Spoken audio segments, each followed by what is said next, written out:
Miet Azali abota mwana na mobali moko abetaka pe na quartier latin. Ça va né depuis. Tété, wana za vie privée na ye tété.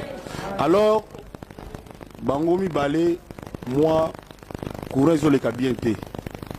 Ayaka ayebisaka nga. Alobi que vraiment président bien ngale msu papa na ye. Vraiment nga vraiment na mwana yo mama na nga tikange pa na yo bona boeme. Nazomona kaka ke yuzo kotela kaka mobali na papa mwana na ngai nga ozo sala ko so négliger ngai nga pe fo sala nga sorti bona bo soki te nga na kotela nga ta l'orchestre mususu. Kofi aza motema mabe afutaka ba musicien bien te aza kotia bakal na ba musicien bakal quoi. Voilà pour répondre un peu l'expression à la mode ici à Kinshasa ozo kotia bakal oza mutu mabe bref oza kaka bien te. Presque musiciens surtout il y a quartier là compte tenu à quota au producteur va payer Sarabiso que voyage où il faut y a 12 personnes, à 17 personnes, à 20 personnes et tout maki que dans voyage wana na quoi il faut dépasser un certain nombre de musiciens. Alors voyage wana pardon n'a décidé que tout Suzuki Mutu à Kotikala. Ça n'avait rien à voir na Olympe et na Zénith. Que attitude na yo wana ezali de nature que soki musicien ou artiste ya sikaye na kati ya mouvement ba misusu ba se sentir les été ba misusu ba se sentir gêné. Est-ce que personnellement zo remona te que peut-être il faut pas revoir attitude psychologique na yo vis-à-vis de tes musiciens? Je veux lire pour vous ce qui est écrit précisément sur ces disques d'or. Disque d'or émis à Kofi Olomide pour plus de 100 000 exemplaires vendus en France et en Afrique. Et c'était remis le 12 avril 1999 par monsieur Henri Debodina, PDG de Sonodisque. Voilà ces précieux bijoux que Kofi Olomide a ramenés au pays. Voilà, nous sommes très contents, nous sommes très fiers de ça, parce que dans notre pays, il y a quand même des gens qui travaillent malgré la crise.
Bonsoir, il est venu timidement après un bon nombre d'artistes de talent dans le monde musical. Le voilà aux premières loges. Il a à son actif plus de 10 albums à succès. Un passage triomphal à l'Olympia, seul à l'affiche au Zénith. C'est un héros. Malgré quelques défections dans son groupe, il refuse de lâcher et s'organise. Face B vous propose ce soir le parcours d'un artiste qui est à la fois aimé et mal aimé. J'ai cité Kofi Olomide que je vous demande d'applaudir notre fort.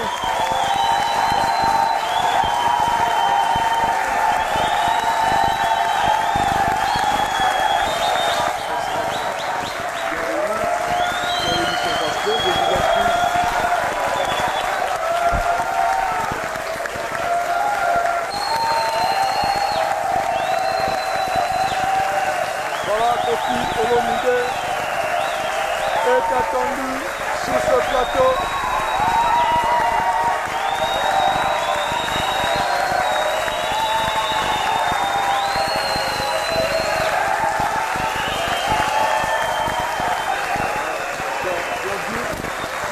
Sur le plateau de l'émission Pasteur, je vous en prie.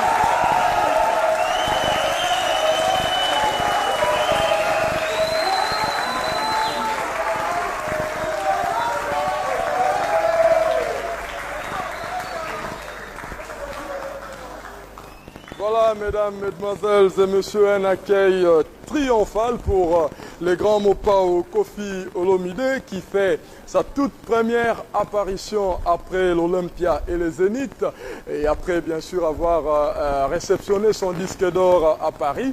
Sa toute première apparition dans cette émission qui est la vôtre, Face B. Voilà, nous souhaitons à Koffi Olomide bienvenue dans cette émission et j'en profite pour présenter au nom de toute l'équipe de l'émission Face B nos félicitations à Koffi Olomide pour son passage à l'Olympia et au Zénith et enfin pour son deuxième disque d'or. Koffi Olomide, vous avez entendu les félicitations de toute l'équipe? Ah oui, je remercie toute l'équipe. Voilà. Je te remercie aussi. Et j'en profite pour vous dire bonsoir. Je rappelle que ce soir, pour l'émission de Koffi Olomide, nous avons, comme d'habitude, la participation du fan club Face B. Nous allons applaudir simultanément pour le club de jeunes consciencieux de Montbelé, le staff ONUTA de Lemba, les autocrates de Limité, complexe scolaire Ngemba Titanic et les fan club section Matete. Nous allons donc applaudir pour toutes les associations. Voilà.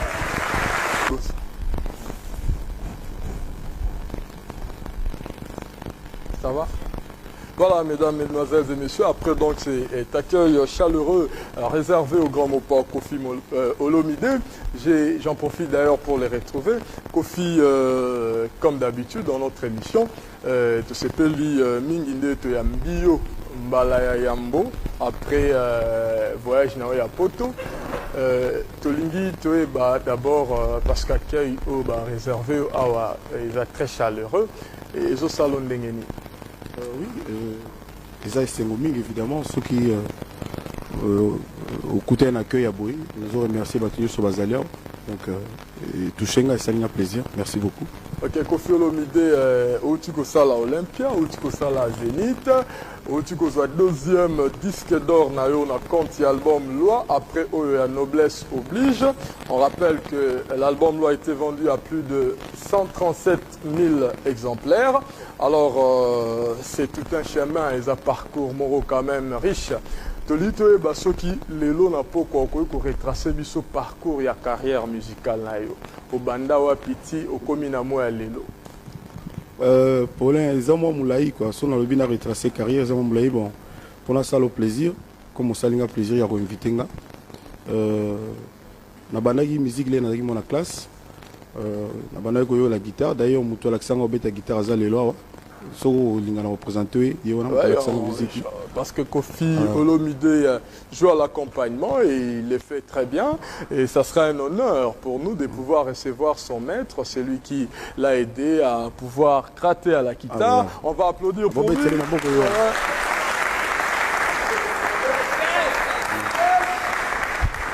Bonsoir monsieur. Voilà, Papa Véran. Voilà, tu as la caméra, Papa Véron Yaka côté, voilà, téléspectateur va découvrir yo me l'accès qui Koffi Olomide à Beta Kita. Pourquoi quand on l'accès à Koffi Olomide? Bon, pour qui vieux Véron, micro. Ah voilà. Ah ok. Et comment? Bon, on a dit pour Azao Zananga mingi trop. On a fait qui, on a été aïe, on a la et voilà.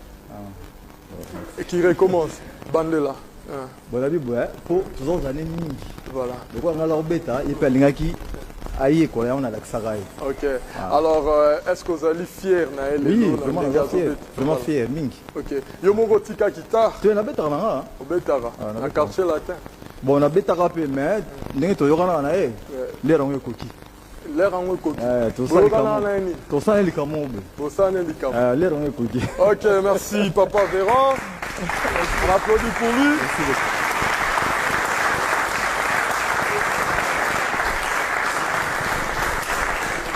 beaucoup. On continue à idée à parcours, comment qui n'a point à guitare. Alors, on a dans la classe, on a la guitare, donc pas il y a vieux Véran, dans le quartier de la Lemba. On a d'autres dans la Lemba. Après,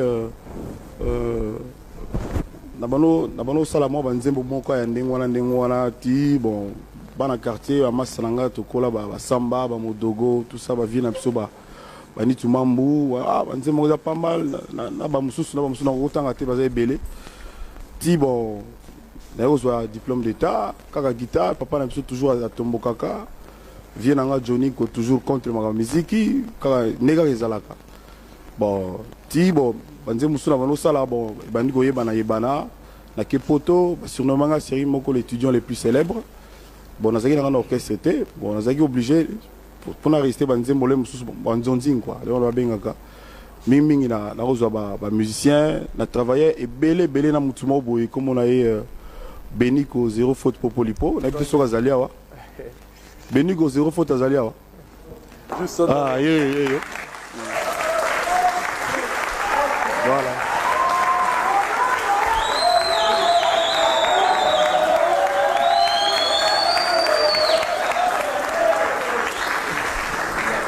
Alors, il est vraiment banzembo presque nyoso. On a bandara nango liboso fokota et pas naie. Ba diva, bango bila, même premier album nanga na poto. To sala naie Farousi Ngunda. Yemo na studio denzembo bien mon colbino yemo megano betape a compa. Na mekape na betape a compa donc yé na sala ba mususu na ba vie Joski na sala belé banzembo belé na papa Wemba ba Nibo ba princesse Senza na sa musuna King Kester Menea. Vraiment na yemala monsieur Beleti na 86 na kozwa idée après concert moto betaki na Kimpwanza à l'époque na kozwa idée na ça la groupe moko yanga moko ezala yanga moko quoi sirona kombo moko ezali ko circuler ba la joie Blue Bayou ba la joie bon ezaki na penza orchestre penza te donc betaka ponctuellement ti en 86 donc d'ailleurs aux décision on a signé na poto ko na sala ba 30 tours na zone kisasa d'ailleurs aux décision que na sala groupe yanga moko na le bon on appelle ça comme quartier latin to maintenant répéter pas ya et pas maman et pas parents nanga na Mbinza ma campagne et puis voilà to bandika ndengwa na muke ti bon ti lelo RFC na goloba ti lelo tango bandaki na nzela ya musala ya musique obandaka beaucoup plus comme parolier bandai kokoma banzembo pona ba artiste belé alors elongo nini pende provokaka déclic wana o changer otika kokoma pona batu yo moko koma koyemba surtout que batu misusu bamona net ivoire na pende da vrai chanteur te elongo nini pende pusaka o koma koyemba ezali parce que zaka déçu na bato banda oyemba banzembo no banda oyemba ngo bien te ou bien zaka plan na yo oyembisa na no batu et puis après o koma koyemba. Non, pour les nazaki n'a planté, ngazaki kosala nanga banzembo ko betaka ba guitare vraiment na osala nzembo avec beaucoup de facilité. Bato ba yeba ngale wana ba ko témoigner. Bato mususu ba za beta musique ba iko yebanga ba s'intéresser na banzembo nanga, c'est comme ça que ba nego yebana. Mais identité nanga le wana za la raté que parler. Nazaki kosala banzembo. Alors, bon, il se trouve que Moutasala Nzembo pour un parolier, mais Nazaki était que parolier attitré. Donc Nazaki aussi n'a pas Nzembo disons innocemment. Dengue directeur na biso quartier latin Kala Faustin Sala rappel Nzembo. Bon, on a eu des autres paroliers, mais ça disons ça inspiré, c'est un être inspiré, c'est un talent vivant. Voilà. Donc et puis les Rwandais c'est nanga moi la classe papa a obligé kaka il faut na la classe tina suka en tout cas ça la bien les on appelle ça merci vraiment la comment tina suka na zo moi papier nanga muke et ça la fierté nanga surtout vis-à-vis ya bana voilà quoi. Ok, tango zaki étudiant ça qui mémoire moko bopo na couronner fait étude na yo est-ce que ko bete la biso li solo ya mémoire wana. Alors thème parce que sur sa mémoire de fin d'études parce que ça va prendre un thème ou développer puis défendre devant jury thème ngana zoaka izalaka exactement la commercialisation des matières premières minières du Zaïre à l'époque un atout pour ce pays pour nous quel point d'interrogation. Alors on a au développement on a ça constat que mboko na biso ezana ba richesse minière et belé diamant cuivre tout ça. Tout ça, ça remonte aux années 80. Et que ils ont côté Sabambongo, tout ça, na sali ma recherche, ma documentation, etc. Alors, na sala constate malgré la richesse on a mboka, peuple a ko jury penza na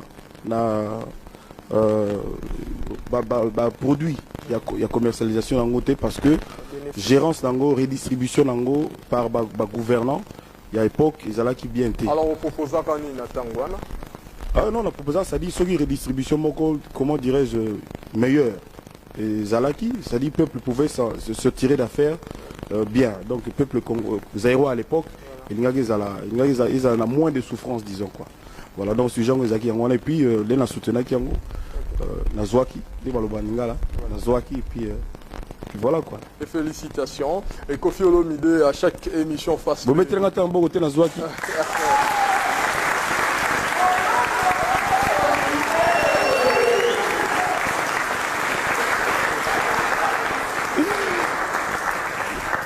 Mais Koffi Olomide, c'est curieux quand même, Yom Tozaki quand même, Makila on a déjà est artiste. Et pourquoi peut-être pas pour la Batimisous ou peut-être un cheminement et études là, on comprend pourquoi peut-être tes zango bien thème là pour qui commercialisation en matière précieuse, peut-être le de la musique. Ah, Moni Balobaka. Balobaka Paulin, l'homme propose, Dieu dispose. Nous avons ordre des choses. Il y a que Faustin a salaka banzembo mais il faut simba quartier latin. Il faut pas simba lisango, faut pas donc nous avons mutalingareza la bongo. Il y a mo pe mutalobeka moi na Antoine ataku to akenda itina Bordeaux mais asalaka musicien donc ils ont volonté à Yemoko quoi. Voilà. Prenons non, au départ Ezali Antoine Christophe. Antoine Christophe comme voilà. Koffi Olomide ya kandengeni. Ah voilà na cadre kaka donc makambo. Bon, Koffi no mama na mboka mama na biso. Mama na biso za congolaise te ndenge na banza lelo batu so baebi, hein? Papa naza mutu ya awa. Mais bon, ça congolais. Au bois ngate quand même. Ah. Alors moi na botama vendredi côté na bango ezalaka. Ezaka na mama solo te ndenge kaka Koko tata moi si Koffi. Olomide te ça Olomide ezali kombo ya Koko na ye ya mama na biso quoi. Bon, nazaka putu na noko na moko popoli pour moi lingola et bien bato belé pe bazota le bien comme les réussir Olomide. D'ailleurs aza malade, il a souhaité que Nzambe a ça là que a retrouvé santé na ye, et puis comme on a réussir Olomide. Donc les accords d'origine, il y a plutôt côté à maman na biso.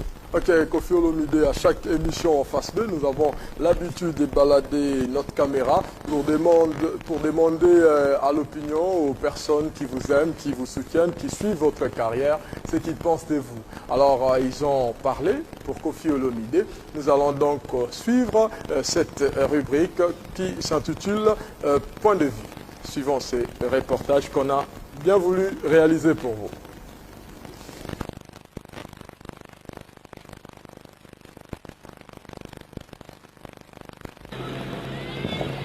Bon, monsieur, bonsoir. Lelo tozo yamba Koffi Olomide na émission Face B. Eloko nini ya mabe oyo monaka epa ya Koffi Olomide. Bonsoir, merci pour la parole. Eloko ya mabe et pas un artiste Koffi Olomide na rolo bangote puisque na kotoyaka l'artiste Koffi Olomide te. Nazwa temps ya kovanda na ye esika moko te. Nazwa chance na kovanda na esika moko te. Donc mabe na ye na yebi yango te. Ngo bolamu na ye. Bolamu ya Koffi Olomide na ko répondre kana yo tikoloba awo. Nazwa tape ya kovanda na ye te pona mona bo continuer nzela na ye. Po nzela na eza mabe te, eza malamu. Merci. Merci. Koffi aza musicien na biso, aza musicien congolais, aza bien, mais tosenga na ye azala bolele pa musicien apesa bango chance. Na pesa na minute ado Congo, ayembaka bien, mais yachaka kota beta guitare, tosenga na ye atika peye, ayemba, apesa bango chance, hein? Afungola bango porte wana. Apesa bango chance bayemba, basa o bali kosana vu na bango. Lesi papa wemba bébé calé. Azaki ba musicien na bango, ba dieu mba bazaki akitala ko basomba voiture, asomba lupango, mais so tel ba musicien na ye, basale loro morote. Bazina basale loro mote. Babia, ayemba kitoko, mais asale loro mote. OK, ngonga ba belle fois yemba, asomba mapango ebele. Donc Koffi peta chez ba musicien na yo. Fungola bango porte, na tozo yo kanga na zoloba. Fungola bango peta bango polele, tika pele bango poloko kanga bango te. Y'a tu ne pas fait ce chance, ça peut pas la chance. Na suki ska bongo yo kinga Koffi. Bonsoir président Kofi Olomide. En tout cas, ngai nalingaka mingi, nalingaka benda mingi ya grave. Ata ba yini ongana ko ina ote. Problème nange za kaka o changer mabe oyo batu baza koloba, o changer ote ya malamu. Po ndengo zawana avant ba Olympia, après ba Olympia pardon ba Zénith so longa Kinshasa mobimba. O saine to perdre pona ovanda na ba mission na moi elo mo ebongaka te. Moi eloko wana ezoboate posa obongisa yango po bato balingi yo mingi me bato balingi bakomi koboya mpona mo makanike mite me ata bato bayini yo nga na kolingoka mpo nalingaka okaka mpo oza mystique donc réalité eza tricage te oza mystique okotikala mpe kaka mystique bato basala tu bacomprendre eloko wana merci naa na mingi ya koloba te. Bon, tu commences à répondre directement. Bon, moi je voudrais dire ceci à Kofi. C'est un musicien que j'aime personnellement. Il a su concilier ses études avec la musique. Qu'on le veuille ou pas, Azali musicien, on va comprendre que musique est aussi cause la business. À ça, l'ango est réussi, il est très bien. Le lot, monde mobilisé a confirmé en gros bien que mais là, on a un diplomate. Monde est plein de conflits, baranki n'est pas belle, mais il y a des baranki na table. Batunyo soba e barango à diplomate. Il faut que sa diplomatie na vie à cause de la bien. A évolué puisque Azali déjà évolué. On a la diplomate a kobimisa ba sentiment na miso bato. Pe mutu pe o alingi o pe alingi te aboma kaka yemo kwa ebi ba minemi na epebi ba vraiment sana mais yenda bimisa ba sentiment na miso bato.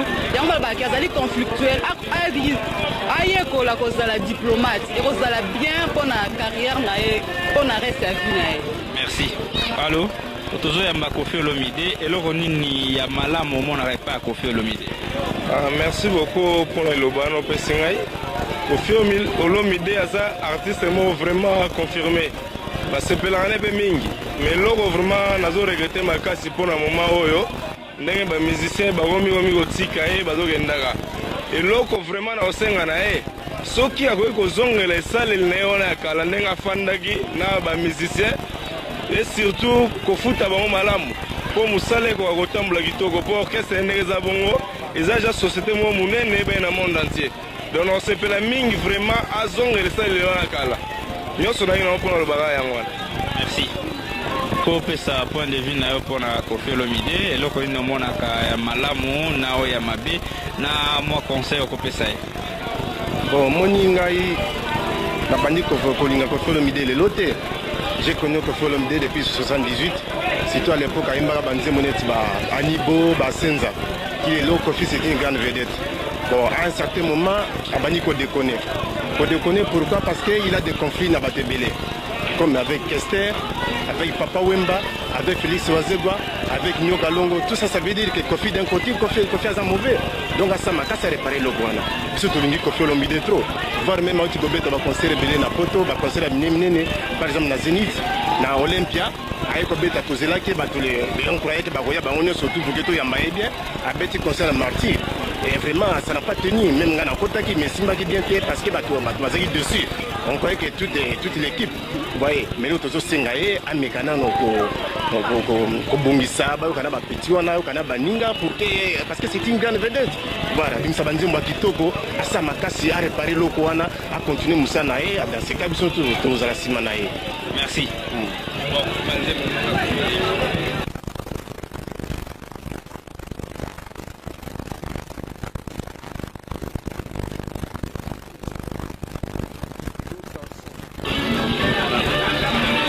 Kofi Olomide, c'est un artiste de la nation.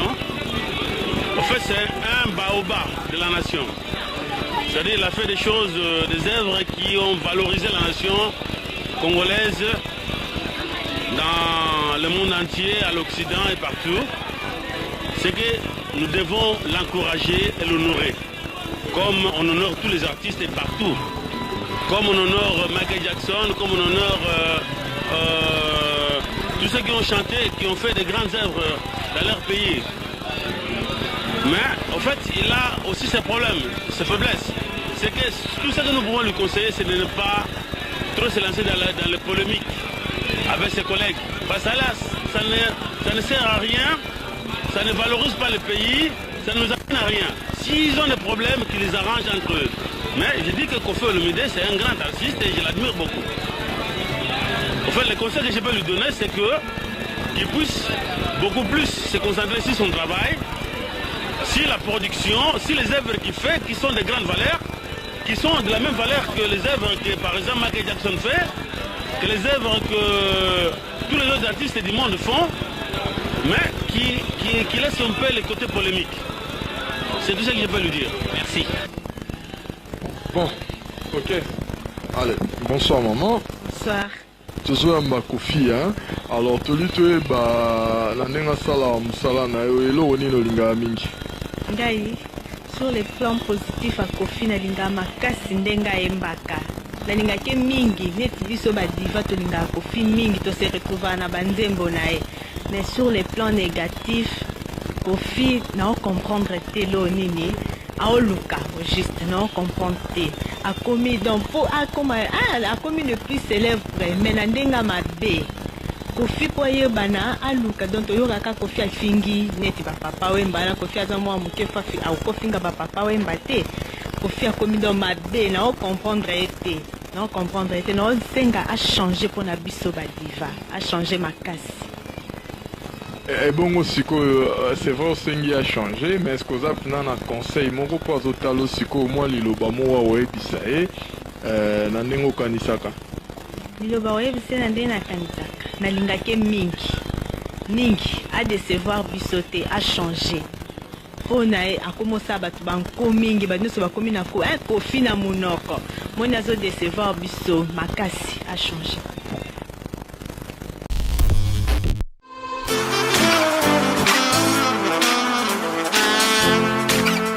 Vous êtes en Europe, Asie, Océanie ou en Amérique.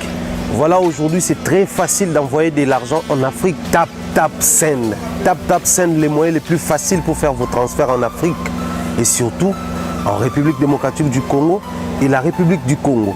Vous avez déjà ROCP là. C'est-à-dire, on de la maman, papa, ambongo, cousin ou neveu. C'est plus facile aujourd'hui. Tap Send. Télécharge l'application et envoie ton argent sans inquiétude. C'est très rapide et fiable. Ce qui est Tindi Mbongo, on a Kinshasa, on Orange Money, na M-Pesa, on a Airtel Money. Ce qui est numéro à Brazzaville, on a MTN, on a Airtel Money. Utilisez les codes promo Mumbaya et vous aurez droit à 5 € de bonus. Donc ce qui est Tindi Mbongo, frais de transfert et Zateo.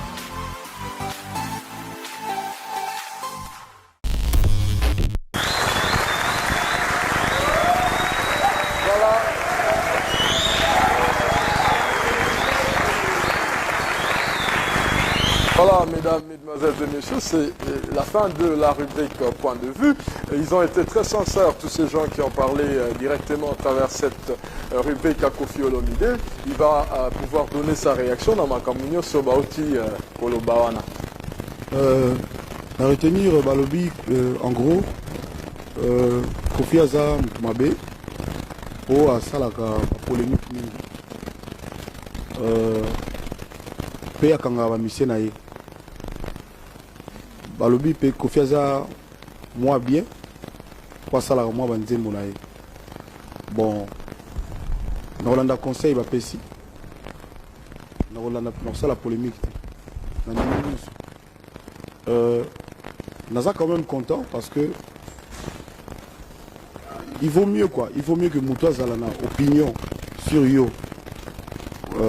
que Azala indifférent. Aloba, moi, Moutouana, ni chaud ni froid.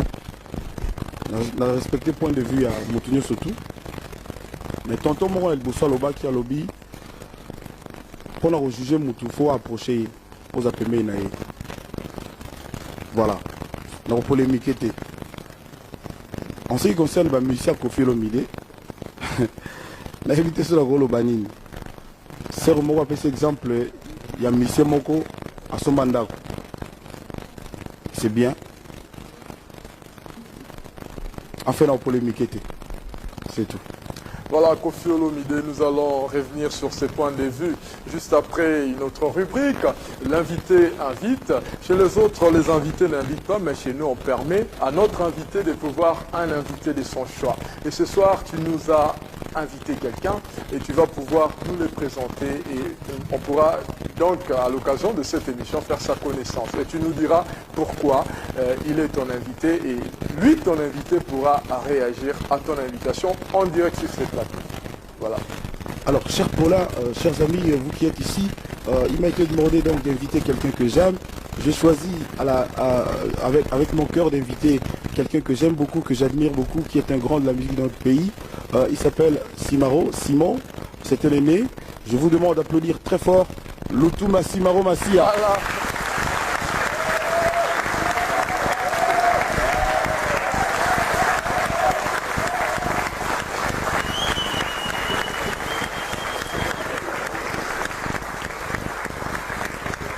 Bonsoir, président.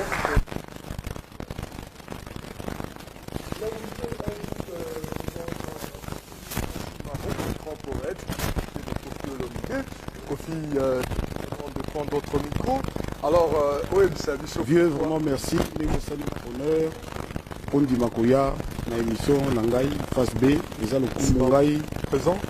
Nangai Nazalaki, moi la classe, quand vous avez déjà Evo ya somo Afrique mobile yebi moko na biso na Congo yebi talaki le moko sala ki na yoki nzembo na yona na meka koyiba buke moi mayele moi technique na meka bon na yebi soki moi on a meka ki soki ozala fier na ngoma enfin ngaki na benga posa monument ozali éternel on a ba congolais ozali vraiment monument quoi. Encore une fois bobete la vie Simaro Maboko.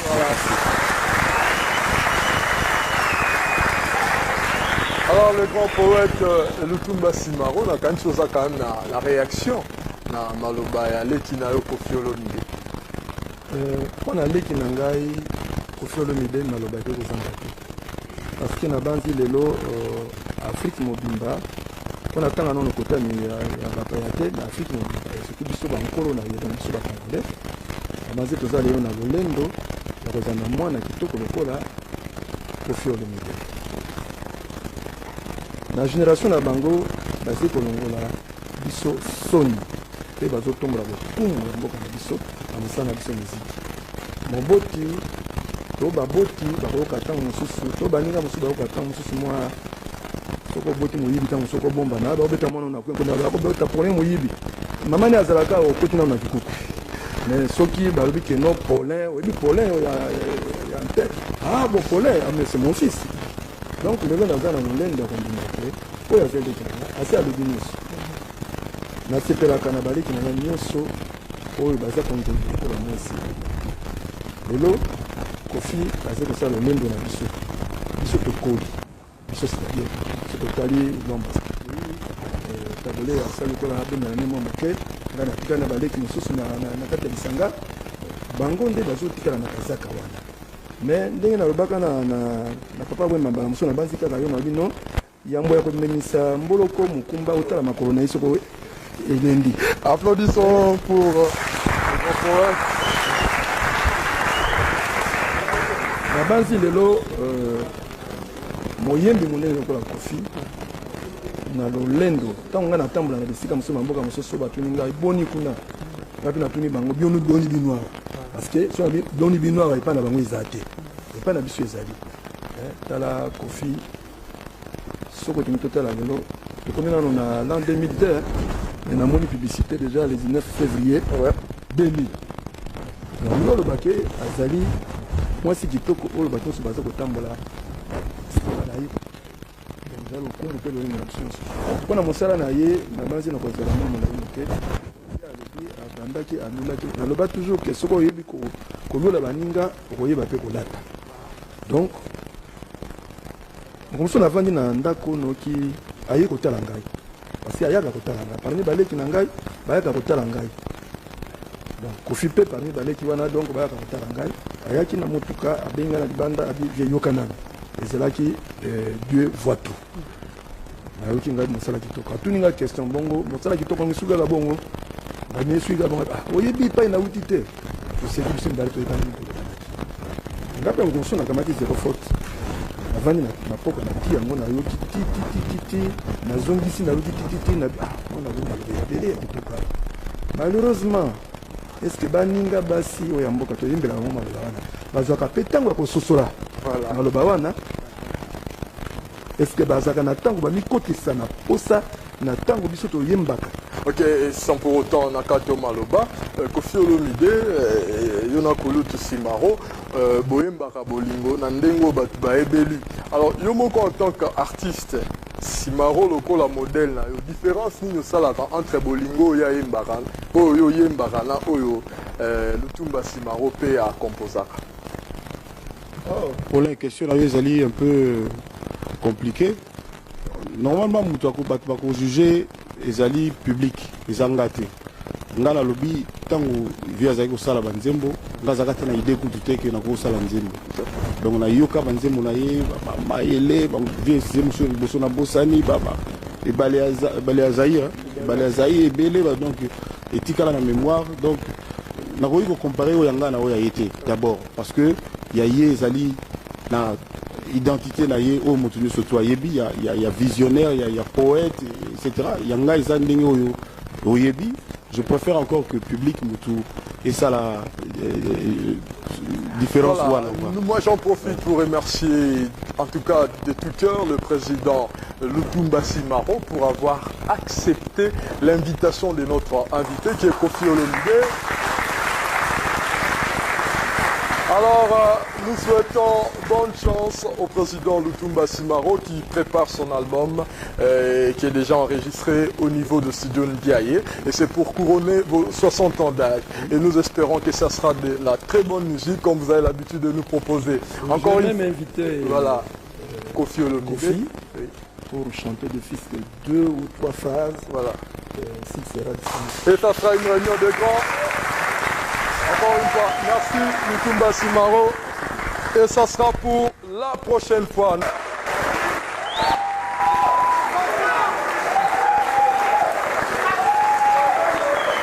Merci. Ça chauffe ici dans la salle. Ça chauffe ici dans la salle, mesdames, mesdemoiselles et messieurs. Vous comprenez que c'est avec Kofi Olomide, la Full Star. Tu veux éviter pourquoi Full Star? Est-ce que vous avez une explication, Moko? Mais on va y revenir. Mais merci quand même pour cette chanson Zéro Faute qui a rappelé à ceux qui nous suivent en ces moments pas mal de souvenirs. Nous restons avec Kofi qui va ce soir encore une fois de plus nous faire un tour des champs en acapella avec sa guitare sèche. Et les décors sera planté donc pour vous, pour votre plaisir. Alors Kofi Olomide, Tozongi na émission Nabiso normalement. Outi kobeta na Olympia, obeti na Zénith, et salut Sengomingi na kanisi ezali rêve ya artiste nyonso ko pouvoir ça la prestation na na salle mythique net ya Olympia, ba salle prestigieuse net ya Zénith. Mais Sengongo eboti pe mawa. Effectivement, na départ ya ba musicien na yo, oyo ba tu ba outi ko ba na point de vue wana. Alors, la spéculation est à moi mingi. Kofi aza motema mabe, afutaka ba musicien bien té, aza rocha bakal, ba musicien bakal quoi. Voilà, pour répondre un peu l'expression à la mode ici à Kinshasa, ozo rocha bakal, oza mutu mabe, bref, oza rara bien té.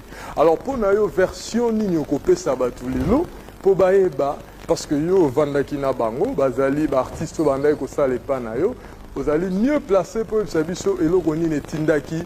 Ba musicien na batikala na poto balongwa na bango. Alors balobi que polémique ezalate na olobaka ezali volonté na bango balingi na bango batikala na poto na ndimite so tozaki na kisasa balinga balongwa awa na kanisi balongwaki poto tozaki na poto. Mais je crois aussi que problème ya mbongo kufuta batu mabe eza na quantité. Ce qui tenait dans la zone moko. Mais talakaka, nous toquons la popo lipo. La bande a tamola boké c'est belé, à bêta. Ayebi, bon salaire, na salaire à mabé. Mais il y a un statut spécial par rapport à Moutouné Tibouron, puis là, na quartier latin. bolobi que na polémique était. Non, ce que bandi ko comparer bourreau na popolipo talaka. Ezali polémique, ezali recherche et information. Bon. Deuxièmement, on lobby que naza moté à mabe, mais on lobby sous que popolipo a un statut spécial. Bon, tous asiko de picho. Na habité de picho. Tout na bango mokoti. Poni ni bango bakimité, poni bazongi. Depuis tu as koya na umelite neti bon, babia kenda ya zongaki. Yet. Babia kenda ya zongaki. Akenda yopi? Alongwaka babia. Babia yaka. Expliquez-nous, nous comprendre le thème. Problème à longwa ça makamba kala eleka déjà. Tokanaki poto mambole pena zénith na zone qui ça parce que na lunga comme ça na mingi. Et puis depuis tout ça on a la fiche de paye. Fiche de paye abana mai mon mai le quoi ça na fingité polémique. Mon mai on a touché un bongo en tant que chef quoi koleka nga. So depuis tu on a à la sabino nga par concert na poto na touché 1500 francs français ndeti $300. Sam par concert. Il y a un peu touché qui pour na Zénith. La Zénith au touché combien? La Zénith a touché à plus quoi. Combien pour le 1500? On a un concert sous. La Zénith c'est un spécial. Montant moral bien. Voilà.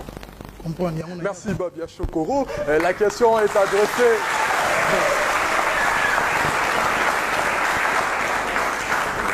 Tu habites Babia à rose à l'indépendant, tu es na minute parce que Azana patron na Kofi Olomide. Na minute il faut battre l'emploi na e. Yango to rozonga na question na biso o si c'est la biso en openda bien. Voilà. Omoni batu se ba otalanga basolo ah Kofi Olomide ah muto polémique. Batu se ba otalanga bon ba bina polémique était bon. Et c'est dommage, c'est dommage. Nakolo ba que Nazali certain que Nazali patron a foutaka le mieux à musicien naé. Problème nanga yangoana. Siko ekomi ndenge serwa lobi fungola bango tika bango. Lokola nga naza Kofi. Il faut que ba musicien nanga nyoso tout bazala na ba Mercedes bazana ba villa na kenga na sombela bango. C'est-à-dire on ne tient pas compte que mutoyo ayaki pananga pour la musala boy, tu y salaire boy. Il faut que non le bani, il faut que ceux qui ont $100, to kabola, na bato musala nanga, nazana banga à peu près une trentaine quoi. Quelque chose to kabola, $3 nanga. Bon, na évité na gros polémique té. Problème ça na un bon côté. Problème ça ya motema ya moto. Parce que un musicien 6 il va décider qu'il va tirer dans la poto. Moutouna moutaza na raison nae. Vraiment batu, ba camarade nanga ba mi nanga ba pesinga tolimbingi. Ah, Kofi ko polémique kate, koloba boité, baso surveiller chaque mot na koloba. Na éviter ce beaucoup permettre ngana taper cet exemple moko kaka. Na éviter. Na éviter. Na yamaki yaya ya musicien nanga moko na ndako nanga. Oyo atikali na poto. Enfin, o azalaki musicien nanga. Ayaki le wana likamo utaki okoko ya le utaki vraiment ko uta na poto. Alobi ah vieux na solo la gina petit frère na ye wazaki musicien pendant na boko tanga kombo pour na ka kolongola polémique. Na solo gina ye petit azomi lela trop. Ngap ah obi ke ngande na zaliawa. Grand frère ya ngape nazoka moi réaction ya petit na yo puisque oyebi que na olinga petit na yo mingi. Ah non vieux problème est simple vieux. Surtout solo no bien vraiment petit nenga za on a petit ça na un problème té mais petit ka lobika ka problème ezali problème moral. Na problème moral un problème nini? Non petit ayebi ko linga ka mingi. Olinga ka pe mingi le raki na orchestre na yo. Olansaki Congo Mobimendima qui est vraiment même Afrique. Mais, nous montrons que depuis musicien Moko Boyaye, l'attend un peu comme Bogaté. Logo Tangi. Bon, depuis tu voyais, à Monique, amour aux Européens, c'est pas naïe, on peut pas depuis tu, à commissaire le quoi, Azala Neti, moi succès bon est-ce que vous comprenez nga problème wana il y a problème bon côté mais ils c'est ça baka ezali 6 tout le but boy polémique mais quand même de temps en temps tout le moi vérité mouké ah on est dans le boy na fini mutu t'es passé comme si on a la lobby likambu ba vérifier likambu na lobby te comme karake na finga mutu na kanisi yo kolobaka ka bazaba na mikete bazape bazo bate bazo kayo ba ko apprécier yo na lobby na yo que ya musicien moko oya tikali ayaki pa na nga na ndako na nga ayebisinga oyo na lobby lelo awa publiquement que pour na leki na ye problème wa tikali na poto azai amoni que na komi kolinga depuis cho koleka ye bon na ko expliquer kaka que maman nyoso to abotaka bana na ye apesa bango libele ti omona akumbize mususu libele wana kaka apesi na mwana oyo akobota sima eza boyete mais ngana est-ce que oh c'est là si ça idée là sans que na kata si au katinga justement est-ce que soki mama libele wana apesi na mwana na ye ya suka oya boti eligolo ba boyi mwana abota ki avant mais ngana kanisi te que ba musicien le problème est ali que musicien nyoso il faut azala na confiance na ye moko na confiance bango nyoso ba kimika pona depuis bon mi balé mususu na kati na bango toyeki na bango ti na Afrique ti na Tanzanie pour le totaki Paris tokendaki na Tanzanie kobeta tobetaki pena deux musiciens o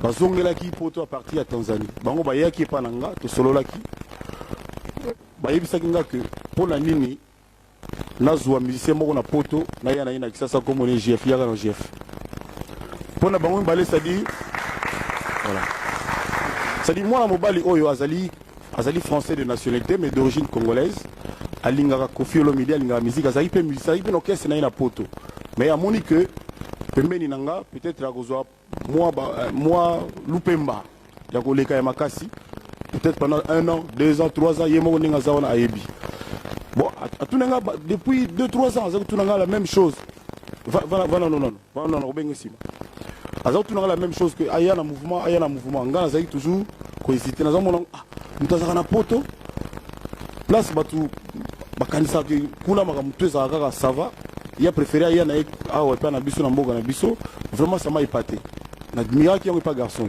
alors deux musiciens parmi baoyo batikali bamonaki mabe lokola bazalaki déjà 6 on a memaki na Zénith na Olympia que nazwa musicien moko na poto na ye na yo bandeko est-ce que moto aza na droit alongwa ndenge alingi a respecter contrat na ye te asigné pa na nga mokolo alingi mais nga naza na droit te na engagé mutu oyo asali ngai demande na ye pe na juger kazali apte est-ce que naza na droit oui ou non bon est-ce que mabe nini yaka GF mabe nini mwana oyo asalaki deux musiciens wana Koffi Olomide bongo mboshi bon GF ndenge nini yo tiki poto préféré yana kisasa ça et GF je crois GF aura son émission ce soir c'est l'émission de Koffi Olomide mais j'aimerais enchaîner GF je t'en prie na lingio to ça la face benayo mais na bamboshi par exemple alongweli li susupo na nini yepa kineli nini bon le to tiki poto d'abord mutu na mutu azana choix na ye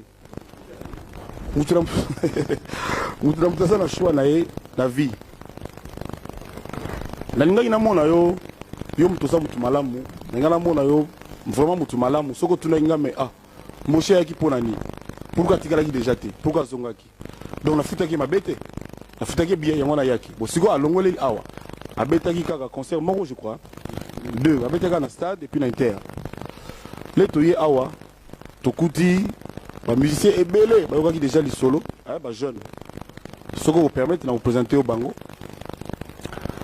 bamusicien ebele bayaki koluka mosala lokola bayoki bamusicien mosusu batikali na bango na poto bayaki déjà koluka le toye mboshi akutaki bazwaki animateur moko oyo tobengana lingala atalaku na place ya atalaku moko oyo atikalaki na poto il se trouve que mwana yango komona CNN asalaka mosala na ye pas mal okoki kotuna bato oyo bayaka na répétition quartier latin ezalaki komonana na miso ya moto nyonso surtout que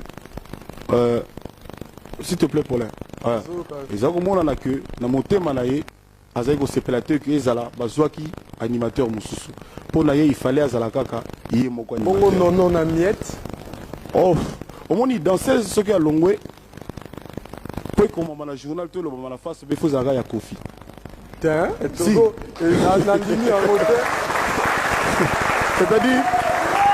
C'est-à-dire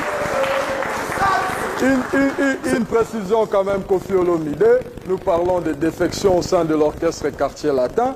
To banda qui n'a pas batiqué la poto, basam, to komi na mboshi, siko to komi na nono, na miette. Après to rota la zina na yuyu. Non, le bagage vérité n'est surtout. Polémique aux adhères.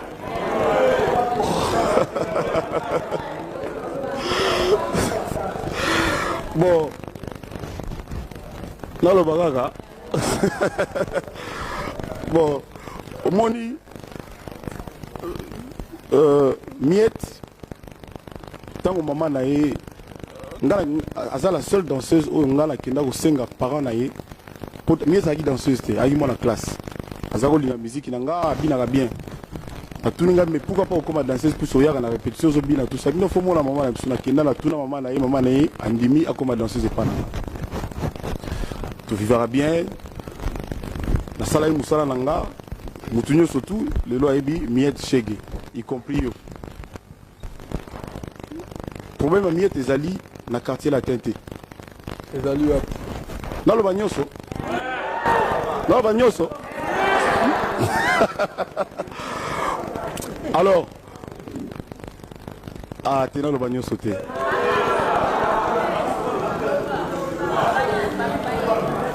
Miette azali abota mwana na mobali moko abeta pe na quartier latin. Ça va ne depuis. Tété wana za vie privée na ye tété. Alors bangomi balé moi courant zo le kabienté. Ayaka ayibisaka nga. Albi que vraiment président ben ngale msu papa na ye. Vraiment na vraiment na moi na yo maman nga tikange pa na yo bona boeme. Nazomona kaka ke yo zo côté la kaka mobali na papa mwana na ngai. Nga ozo sala ko so négliger ngai nga pe fosala nga sorti bona bo sogité nga na kota na ngata l'orchestre mususu. Donc problème na ye zateke o na futaki mabe na sali likambo to ne sali vraiment biso mo tozali ko sentir que problème wana e retourner mal.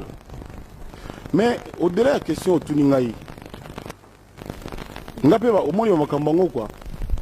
Nasala musale belé. Nous avons préparé un concert moko ya Bercy. On a toujours le coup moi ya mboka na biso. Toujours pour le coup mboka na biso. Nazara venir na tamuke, so tuni entourage nanga yo peut binga bien comme problème. Vraiment nazala vraiment très surmené bon nazora temps au tala ba TVT, ko tanga ba journaux tout ça bani banini. Na yo ka ba lobi ah non les cas qui na écran lobi ka ya ko loba à Longwe na quartier latin. Mais le même jour na Boutou, Yaya Naye. Pas bien Naye. Yaya Naye. En tout cas, on a vraiment permettre là. Mais Yaya Naye Zali. Zila non. Il y a mieux de Sili, mieux de Lobino à Longwe. Mais Yaya Naye Zali non noté. Yoga na ngati. Voilà. Alors le banation nini parce que non dem taza concerné. Na kan taza mukolo azali adulte, s'il vous plaît, hein, pour qu'on gagne le temps. Na kan Kofi Olomide za mieux placé. Bon. Alors non à Longwe te pour ba futa kai mabe to ndenge yo kanisi on est là pour na ba raison là. Nga écoute na pesa parole na Yann Melokolo boy, c'est pas grave. Donc le même dimanche na zongi dans le film action atindaki ya na ye na batu subayaki lelo encore batu bayaki na ndangu na ngai to sololi na kutana ipe na ye na sololi na ye likambo ya kofuta mabe futa mabe to kofeza mutu mabe ezalaki na kati wana te likambo ezali nini pas les kati na télévision le baké ezala makambo comment dirais-je plus psychologique plus moral que professionnel. Ça c'est ce que je peux te dire, ça dit moyen na salande balwa en français dessin ezate plus psychologique que moral. À un moment donné, à ABC, Bandeko Nae, na batu nae, entourage nae, proche que à Ebi notre position a été. Peut-être si Koyo a évolué notre position a été, mais dans l'obligation que, et ça quand même normal, ce qui moutou, à moni que, n'est pas satisfaire maman le bagi, na tika bango, soit à moni que, bonheur ça à gauche, ça va. Et ça dit droit naïe. Rêve voilà. Artiste nyonso ezalaka akoma musika akende liboso asala makambo minene abeta na basal lokola ba Olympia ba Zénith. Est-ce que kanisi ke pona Suzuki o asaleli o musala mingi na kati ya quartier latin o edaki ye a accomplir rêve na yoana. Yo ndeno ibikombo Suzuki. Likambo ezali ya koyeba soki yo okanisi en tant qu'artiste, artiste lokwa Suzuki oedaki ye a accompli rêve na ye ya kobeta pe un jour na Olympia. Oui, na edaki ye. Soki o se reprochaka te po na ye. Na edaki ye la preuve lelo bisolo na ye bimi na munoko ya grand animateur ba Eli Rio d'ailleurs félicitations meilleure émission na yo meilleure émission tout ça. En tout cas na conscience na na yebi que na sala pour la Suzuki, la salle pour la Misusu Ebele. Mais quand par exemple le roi Suzuki, on va me dérober. Mais ce qui est normal que Moutuna Mema il a poto 8 fois ou 9 fois, je ne sais pas. Chaque voyage orchestre nanga à Zala. 9e, 10e fois, Nabino Turoyo, Yope Pemana Lundenge Mambala Mususu, Babia Tikalaki. Bala Mususu, Eric Toutia Tikalaki. Tikala pour l'Olympia na Zénith, t'es quand même Olympia na Zénith et c'est logo Mususu. Non, c'est-à-dire pour Nangaï. Puis mélam Olympia na Zénith car. C'est-à-dire pour Nangaï. Paulin, c'est-à-dire pour Nangaï. Pour Nangaï, Nazali artiste, chanteur, expérience. Au moins il est là et comme il banal, hein, Olympia na Zénith. Peut-être que le 20 février 2000, Bercy peut comme banal. Pour que vous allez que, tu bêta Kuna. Peut-être. Mais kobeta na Olympia na Zénith ezaka kosala musala oyo na salaka. Et na Olympia na Zénith naza toujours patron ya orchestre nangai quartier latin. C'est-à-dire que nako bouleverser vie nanga totalement te pona Olympia na Zénith. Nako sala préparation moko particulière mais sur le plan, il y a organisation, disons, administrative. Dans le salon, à peu près, dans le biboui, presque musiciens surtout, il y a quartier là, compte tenu de la quota, ou la producteur va payer sa rabisso que voyage, il faut y a 12 personnes, 17 personnes, 20 personnes. Et tout le monde que dans le voyage, on a dépassé un certain nombre de musiciens. Alors, voyage, pardon, on a décidé que tout Suzuki Mutu à Rotikala. Ça n'avait rien à voir na Olympia na Zénith. Mais problème on a loba peut-être au Tikana loba pour une fois est-ce que Mutu ngai na memié 8 fois na poto ou 7 fois na habité nombre hein, disons chaque voyage na memakaye. Voyage oyo il y a 9e voyage ou 10e, na bo tour oyo pe Tikala nanu comme baninga no musuloko la bababia, bala musa Tikala pe. Deux albums, mais je crois bien, il Ultimatum, na loi. On m'avait qualifié de tous les noms. Eric Touchatikala, même à Samoa. Alors, si vous voyagez à 10e, Nabino, Yope Touroyo, Zilabiso, Tokenda, Bon Tozonga. Il y a Monique à Longwa pour la ticket de voyage. Alors, si vous avez on peut s'en merci que la mémoire est autant de fois la poto qui n'a pas la peau. Abimi le plus mauvais du monde pour 10e fois na tikié. Je trouve que c'est injuste jugement vis-à-vis Nangaï. Kofi Olomide, il n'y a pas de mauvaises troupes, il n'y a que des mauvais chefs. Batu Balongwe quand même moi mingi na quartier latin. Batu Baso Romituna, Yomoko Polobi en tout cas il ça peut-être bateau Baso Kanisa ke Ozamabe en aucun cas na ba kombo tangi o se reprocher na likambu moko. Nyonso ezakaka faute na bango mais olobi likambu moko ya munene likambu ya psychologie est-ce que kanisi que attitude na yo wana ezali de nature que ceux qui musiciens ou artistes ya sikaye na kati ya mouvement ba misusu ba se sentir les été ba misusu ba se sentir gêné. Est-ce que personnellement au komona te que peut-être il faut au revoir attitude psychologique na yo vis-à-vis de tes musiciens parce qu'on s'est reproché ne loko moroté et ce qui est frappant tous ils ont tort ils ont leur raison. Non, dans le but, tout le monde a tort, a raison. Voilà. Mais pour te rassurer, Paulin, naba téléspectateur, c'est vrai, Nazali humain, Nazali n'a pas défaut à côté de mes qualités.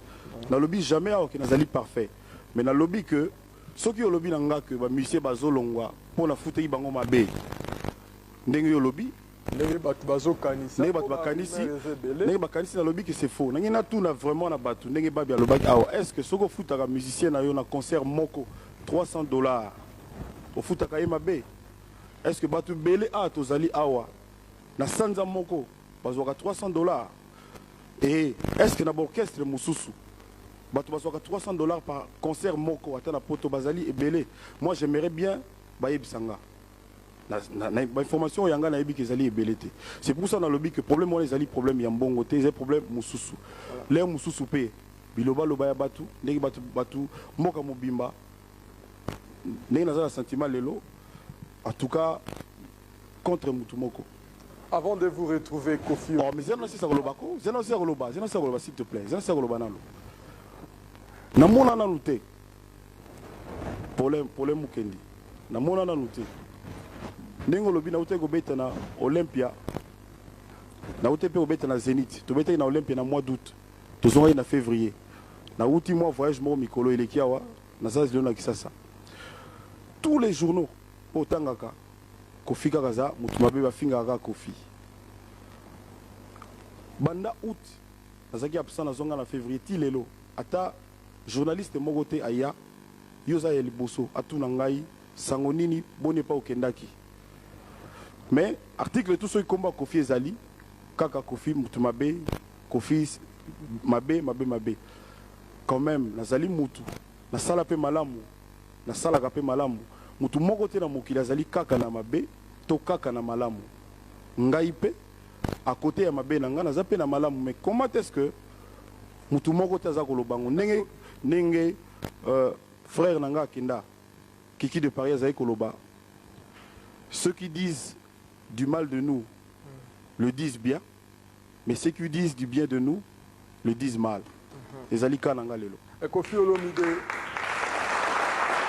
Des encouragements, des fanatiques. Kofi Olomide, vous êtes quand même un cas exceptionnel. Nengozo Goloba, pourquoi Batubasa Takaraka na yo? Obanda pe komi le lakala. Même na banzembo na yo, kakangai, bikamunyo sokarangai, baloba le vandeli ya batu. Soko moni mutu moko azana ba problème na batu. Tout ce que yenda za mutu mabe. Ndenge loba maka. Mais bon, naza problème nanan. Poyo lobi ba tunyoso. Te naza problème na contre yo. Yo oyebi batu yango. Et pourquoi kaka peut-être batu bazala contre ba misusu te bazala contre tel. Est-ce qu'on tout na rana nous question wana te personnel. Oh batu belé na nzela bazo yebisanga ba bikofi ne t'en fais pas ba boaka libanga ka na lingolo etela. Na bande za pe raison mo ba bi po ba s'attaquer na ngai bango nyoso. Voilà Kofi Olomide. Les grands Mopao, nous allons, s'il vous plaît, nous sommes sur un plateau de télévision. Je demande à tout le monde de se calmer, de tempérer les ardeurs pour permettre à ceux qui nous suivent chez eux de nous suivre bien. Je rappelle que c'est avec les grands Mopao et comme vous le voyez, le 19 février 2000, de 23h à l'aube, les guides de la musique congolaise, Kofi Olomide, se produira donc à l'Olympia. Au départ, excusez-moi, à Bercy, Kofi Olomide au départ, concert à Bercy, ils ont fixé pour le mois de septembre, je crois, après le mois d'octobre, et finalement, la date, il y a le 19 février 2000. Est-ce que Zali pour se réfère santé après le départ, il y a la tête d'affiche, il y a l'orchestre quartier latin. Il y a un monde poussé le 19 février 2000, ou des ans à raison, au bateau, Bazolanda, Bisso, Bazo ignoré. Bon, moi, Ternozo Kozoloba, et ça n'est pas na Pongabi, na Victoire, c'est-à-dire aucun ici que na Lamouki na Tongo, na Kena Bercy, Bercy na Obeta septembre. L'obéta na Obeta na Boy. Maintenant, l'Obaki qui est Obeta en septembre. Biso bato l'Obaki, bato Pongabi, bato l'Obaki. Na Souetaki. Ah voilà. Na nga Soué na nga ezalaki ki Obeta na septembre. Mais oui, que soko Soueto Obeta na Inter, le cola seconde toza. Biso tonito Obeta na Biso. Mais nakolo basiko ke na robeta samedi tango soki na ke na Inter ba bisinga que salle eza libre te na osala ndeni na otuna bango date nini eza libre alors na Bercy depuis to sisa robeta na Zénith Premier samedi à libre, ils allaient le 15 janvier. Mais na souhait na biso, na ba projet na biso, na ba calcul na biso, tolinga to beta na ba date oyo onga la lobaki wana. Mais o zo mona lelo ezali effectif, c'est-à-dire date effective o to beta, c'est-à-dire oyo to 8 places samedi moko, ce n'était pas facile pour to zo place. Ils a confié pété d'abord mutu a réservoir salle, ils ali promoteur na manager na ngai batu ba ça la réservation, ce n'est pas Kofi l'individu Kofi qui réserve. Bonne chance déjà pour Bercy. Avant de continuer avec vous, le grand mot par. Laisse-moi me te dire merci. La bonne chance pour Bercy. Au souhaiter que ça musala moko ya munene o toza o tolobi to sala. J'espère que vous allez tout à fait, Kofi Olomide. Nous allons, avant de vous retrouver, passer à notre rubrique surprise. Vous allez voir à travers ces reportages la personne qui a accepté de s'adresser à vous dans cette émission. Nous allons suivre celle-là.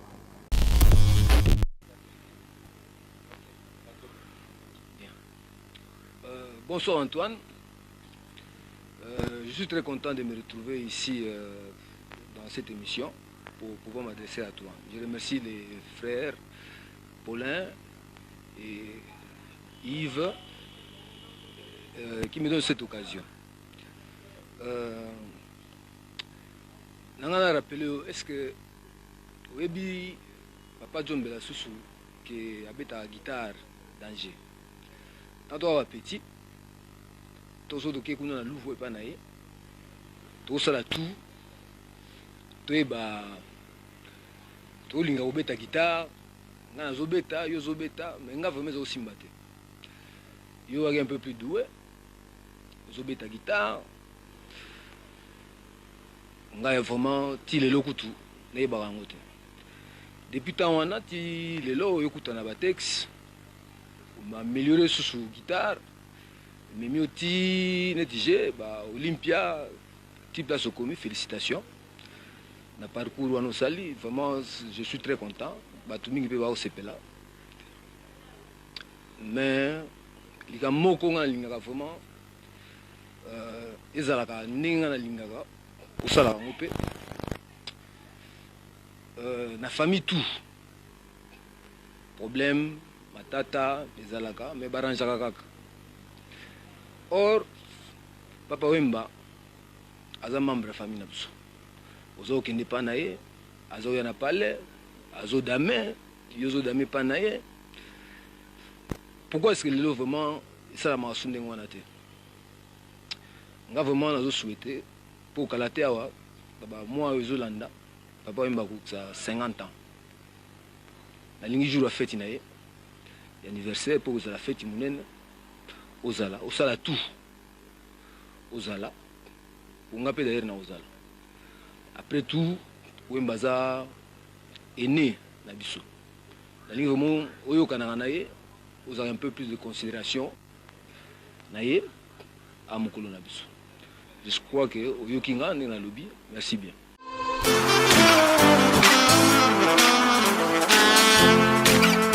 Vous êtes en Europe, Asie, Océanie ou en Amérique.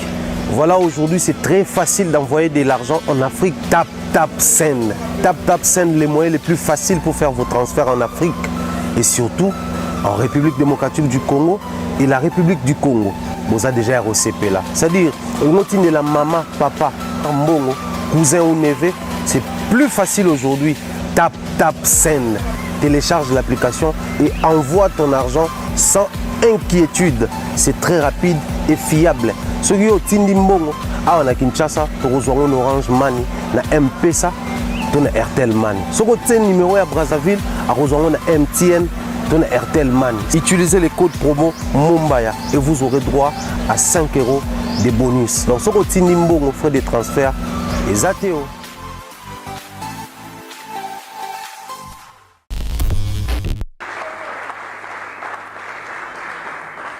Merci à Joniko. Je signale que c'est le grand frère à Kofi Olomide.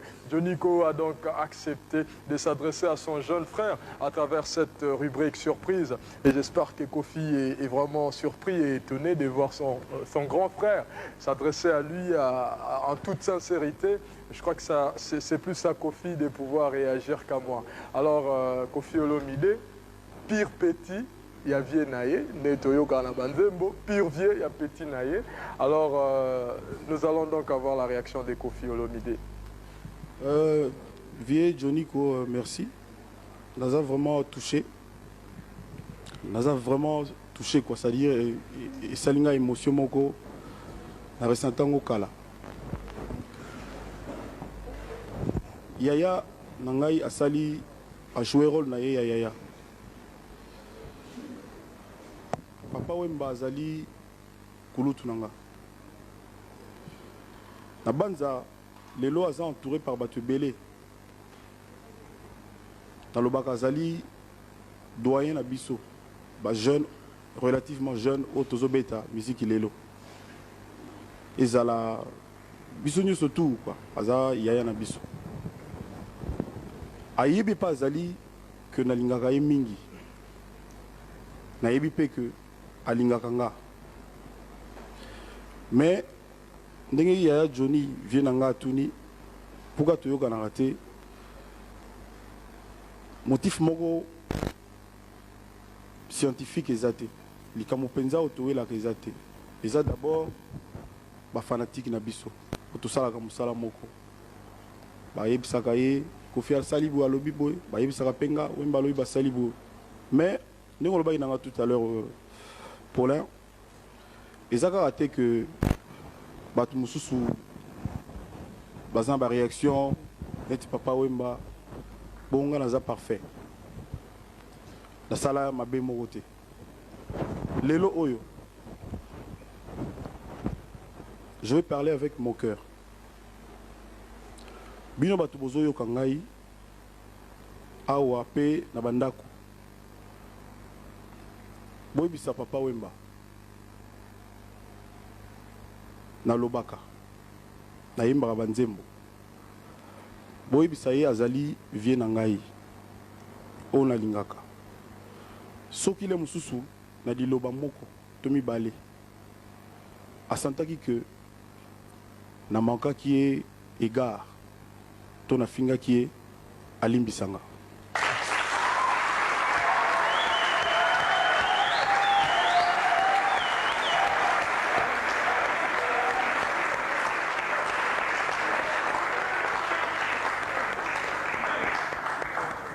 Nous espérons que cette fois-ci c'est le bon. Le bureau de Viva la Musica convoque tous les responsables de tous les fan clubs Mzee Papa Wemba, de tous les musiciens de la nouvelle écriture, Sinomubi, Redi Amicheli Jokwampa, qu'une réunion extraordinaire est prévue pour ce mardi à partir de 16h au village Molokai à Matungé. Alors l'ordre du jour vous sera communiqué sur place. Mesdames, Mesdemoiselles et Messieurs, chose promise, chose due, il y aura beaucoup de gaieté, beaucoup de cœur dans cette émission, à travers d'ailleurs ce que va faire pour nous maintenant Koffi Olomide, le grand Moupao, en faisant pour nous un tour des chants spécialement pour vous ce soir. Et il va s'élever, on va l'acclamer avec sa guitare sèche et sa voix pour nous interpréter les airs qu'il a bien voulu garder pour nous ce soir et bien vouloir, si vous allez fredonner tout à l'heure là sur ces plateaux. Nous allons donc applaudir Koffi Olomide.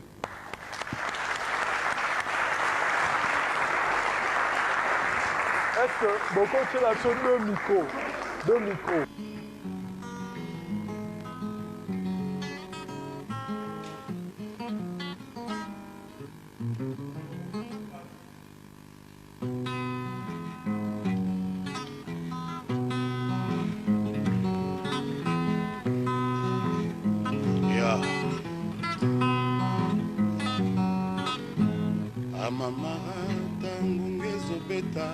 Stéphanie tangonge sekukake yalamu yogora kakingaye tabolingo yo prometaki ngai kolinga te koma ya oseku kolinga te moto aya kowaye yakana yango malembe mamo yakana yango yo moko Stéphie windanzela kala tezokufa nabona yako wana ngwerongo la préférée dans la journée tango koya sans témoin du jugeur Lilita nanga kombo nanga muna yo Stéphie bébé oh onde asala mbongo na mandoke alukela mokili milombe kasi mpona souffrance ya lamour akoka te kosalaka aspirine na ndeke luka koma na sande bayinga yo nazowa mpola ete Malwa mosusu ekibi. Merci bandeko.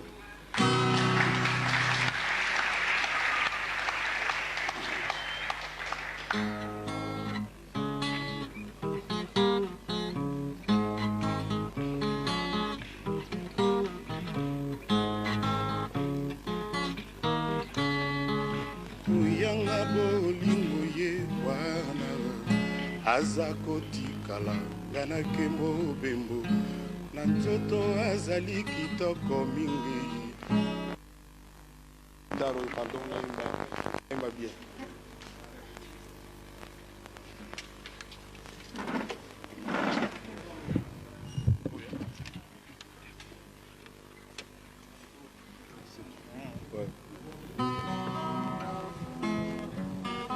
Maboko pona poligo.